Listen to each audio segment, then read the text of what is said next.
Welcome back to my channel. In this video, guys, I'm going to be showing you guys how to make this top for some it's like a very simple top.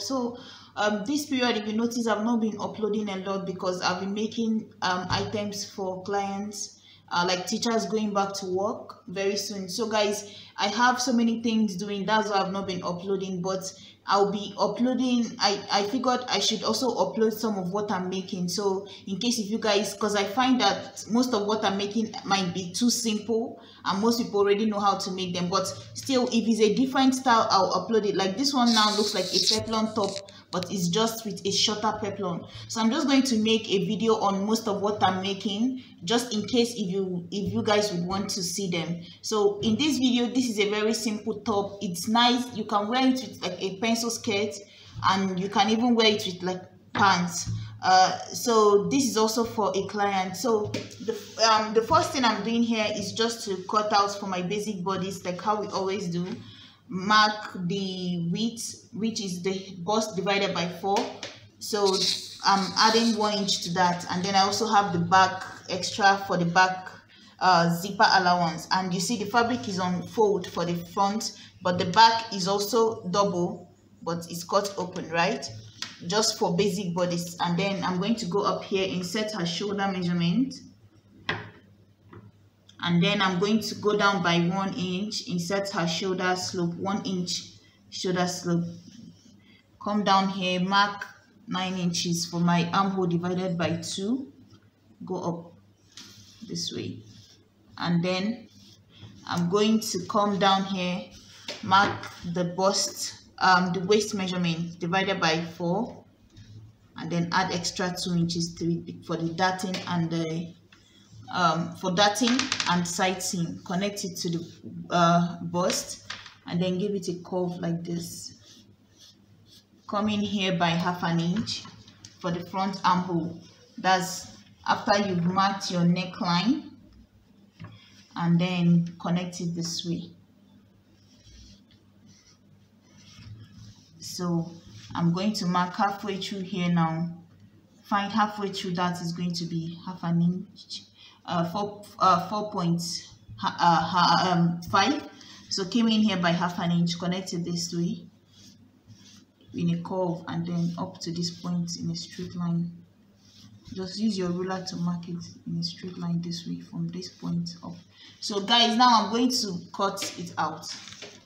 So guys, I cut this out, cut out the shoulder slope, that 1 inch from the shoulder, remove that here. And then I also went ahead to cut 1 inch for her back neckline. And then for the front neckline, it depends on you how much you want to come down here.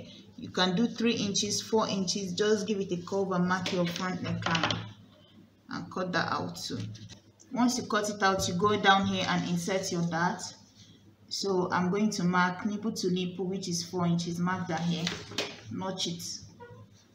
And then this is going to be my dart. So my dart is going to stop 1 inch before the bust line. Bust is at 11. 12 is where my dart is going to stop, down here. So 1/2 inch on both sides, just like that. It's how you're going to pick your dart. Guys, this is just the basic bodice, right? So we've done it several times. And then for the back, what we like to do is just to go up 1 inch, just to help our zip and the flare balance on your waist. So I'm going to go up here, connect this line this way, just in a slant line up to this point. From this 1 inch, blend it down to this angle. It helps the center zip that will be placed here to relax. It brings up your flare to your waist.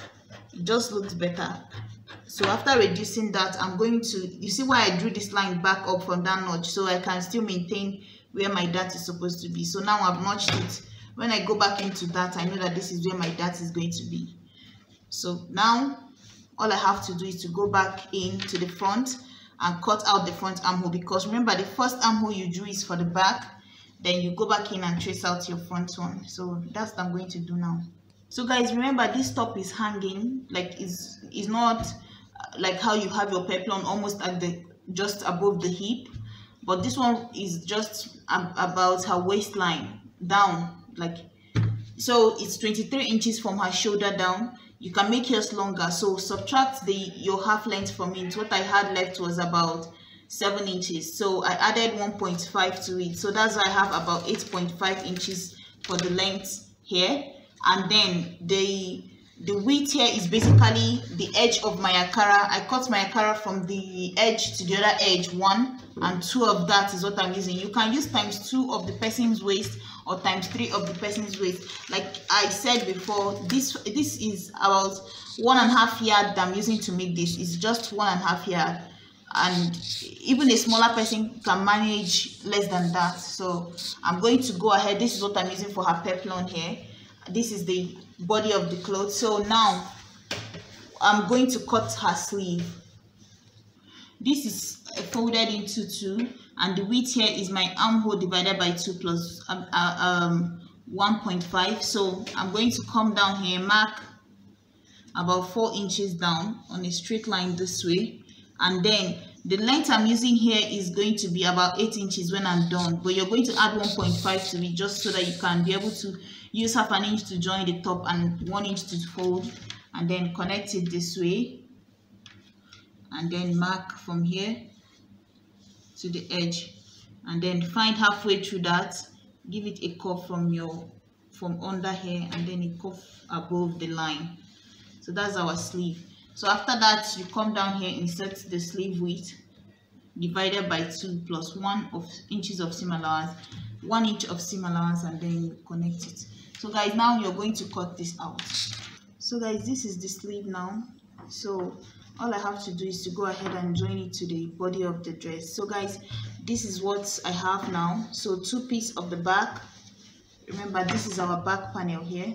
There's 2 pieces of that here. And then we have the front, 1 piece. We have the sleeve.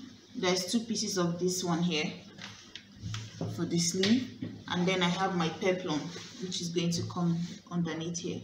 So guys, I'm going to go ahead and finish the top part of these bodies, and then I'm going to use bias to line the neckline, and I'll show you guys how I'm going to join this peplon.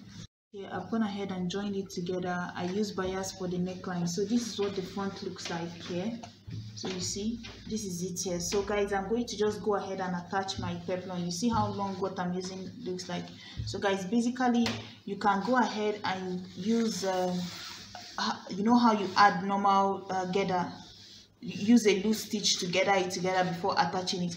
But for me, I just like to go ahead and just start with one side of my cloth like this, place it on the sewing machine, start with one side of the zipper, and then get my gather, start with one side of the back like this, and just as I'm sewing, I just pull it together. Just use my hand to pinch it together this way, and just make my gather with my hands this way as I'm sewing. That's how I like to make my gather. If I want to make a pleat, I just go ahead and fold it. To make a pleat, I can also use my hand and just fold it without, just like this. This is me making a pleat. You fold, and then you fold, and then you fold, just like that. But for this one, to make my gather, I just use my hand to pick tiny bits like this and just pull it together, just like this. You see, this is me making the gather now, you see. But if you want to make it like you're a beginner and you want to make it different, just use your sewing machine and make a loose stitch, pull it together exactly the waist of your cloth and sew it down. So just put it like this on the sewing machine and start like this till you get to the other end, and then you put your zip at the back. So I'm going to finish up mine now. It's here, I've coupled everything together. This is the front, and this is the back here. So you see my zip goes all the way to the top part here. You see how full the gather at the bottom is, and it's very short. The peplon is not so long because it's like 7 inches when I'm done. So that's basically it. So thank you guys so much for watching. Please bear with me during this period. I'm just going to be uploading clips of things I'm making instead of just leaving the channel like that and not uploading in the meantime until I get most of my orders done.